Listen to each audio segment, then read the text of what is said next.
विधानसभा अध्यक्षपदाची निवड होताना ठाकरे गटाचे आमदार अनुपस्थित, ठाकरे गटाचा एकही आमदार सभागृहात उपस्थित नव्हता। ठाकरे गटाकडून विधानसभेच्या कामकाजावर बहिष्कार, बेळगाव प्रदेश केंद्रशासित करण्याची मागणी आणि नार्वेकरांच्या निवडीला विरोध करत ठाकरे गटाकडून सभात्याग। विरोधी बाकावरील संख्या ही चिंताजनक, उपमुख्यमंत्री शिंदेंचा विरोधकांना टोला, बहिष्कार टाकण्यापेक्षा जनतेने दिलेला कौल मान्य करण्याचा शिंदेंचा सल्ला। हिवाळी अधिवेशनापूर्वी राज्य मंत्रिमंडळाचा विस्तार होणार, राष्ट्रवादीच्या दिलीप वळसे पाटलांची माहिती।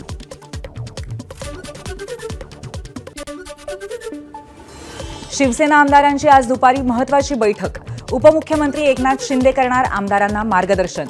शिवसेना विधिमंडळ कार्यालयात बैठक पार पडेल। लाडकी बहीण योजनेची नव्याने छाननी केली जाणार नाही, अदिती तटकरेंची माझाला एक्सक्लुझिव्ह माहिती। पैसे देताना आधीच छाननी केली आहे, तटकरेंची माहिती।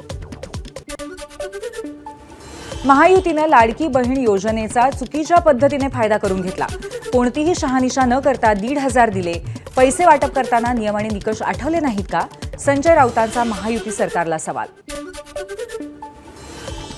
संजय राऊतांना लाडकी बहीण योजना बंद करायची आहे, चित्रा वाघ यांचा आरोप। संजय राऊतांच्या बोलण्याकडे लक्ष देऊ नका, चित्रा वाघ यांचं वक्तव्य। प्रवेश बंदीनंतरही महाराष्ट्र एकीकरण समितीचे नेते गनिमी काव्याने बेळगावच्या छत्रपती संभाजी चौकात दाखल। महाराष्ट्र एकीकरण समितीचे कार्यकर्ते महामेळावा घेण्यावर ठाम। कोगनोळी टोलनाक्यावरती उद्धव बाळासाहेब ठाकरे पक्षाच्या नेत्यांना अडवलं, शिवसैनिक कोल्हापूर पोलिसांच्या ताब्यात।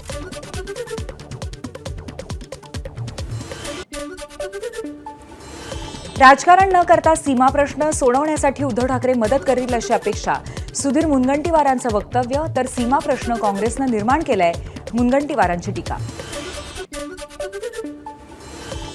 शिंदेंनी बेळगावात जाऊन कधीही सीमावासियांची गाऱ्हाणी ऐकली नाही, अटक होईल या भीतीनं शिंदे बेळगावात गेले नाहीत, संजय राऊतांचा आरोप। एकनाथ शिंदे जेव्हा बेळगावचं आंदोलन झालं तेव्हा 1.5 महिना जेलमध्ये होते, गुलाबराव पाटलांचं संजय राऊतांना प्रत्युत्तर।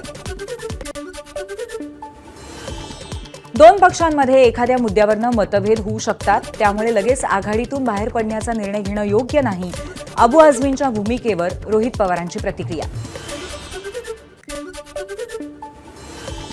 समाजवादी पार्टी आमचीच टीम, जितेंद्र आव्हाडांचं वक्तव्य। आव्हाडांच्या वक्तव्याने आदित्य ठाकरेंची कोंडी, रईस शेख, आव्हाड आणि सुनील शिंदेंनी हात उंचावून दाखवली एकी। एखाद्या पक्षाला बी टीम म्हणणं योग्य नाही, रोहित पवारांनी आदित्य ठाकरेंचे कान टोचले। सत्ताधारी पक्षांना जे हवंय तेच विरोधी पक्षांनी करायला नको, रोहित पवारांचं वक्तव्य। जय पवारांचा आजपासून बारामती विधानसभा मतदारसंघात आभार दौरा। बारामतीतील मळद, निरावागज, घाडगेवाडी, मेखळी, सोनगाव अशा सर्व गावांमध्ये जय पवार जाणार। हिंगोलीत काँग्रेसच्या वतीने ईव्हीएम हटाव स्वाक्षरी मोहीम, 800 पेक्षा अधिक नागरिकांनी स्वाक्षऱ्या करत ईव्हीएमवरती आक्षेप नोंदवला। जतमध्ये छत्रपती शिवाजी महाराज अफजल खानाचा कोथळा बाहेर काढतानाचं पोस्टर पोलिसांनी फाडल्याचा आरोप, आमदार पडळकरांकडून पोलिसांवरती कारवाईची मागणी। जतमध्ये शिवछत्रपतींच्या पोस्टरबाबत घडलेल्या प्रकाराची सखोल चौकशी करून संबंधित पोलीस अधिकाऱ्यांना बडतर्फ करा, श्री शिवप्रतिष्ठानची सांगली पोलीस अधीक्षकांकडे मागणी। नागपूरमधल्या गणेशपेठ बस स्टँडजवळ द्वारकामाई हॉटेलमध्ये बॉम्ब ठेवल्याची धमकी, सुरक्षेच्या दृष्टिकोनातून हॉटेलमध्ये थांबलेल्यांना बाहेर काढलं, संपूर्ण हॉटेल तपासल्यानंतर काहीही संशयास्पद सापडलेलं नाही।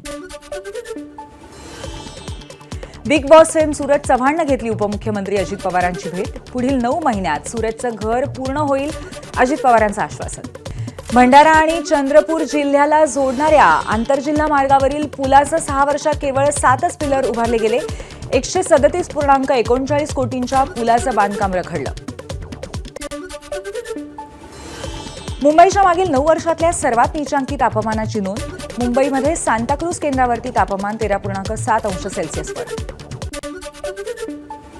नाशिकमध्येही तापमानाचा पारा पुन्हा एकदा घसरला, नाशिक शहराचा पारा 9.4 अंशावर तर निफाडमध्ये 6.7 अंश सेल्सिअस तापमानाची नोंद। बुलढाण्याच्या कालखेड मनसगावमध्ये हरणाच्या कळपाकडनं हरभरा पिकांचं मोठ्या प्रमाणावरती नुकसान.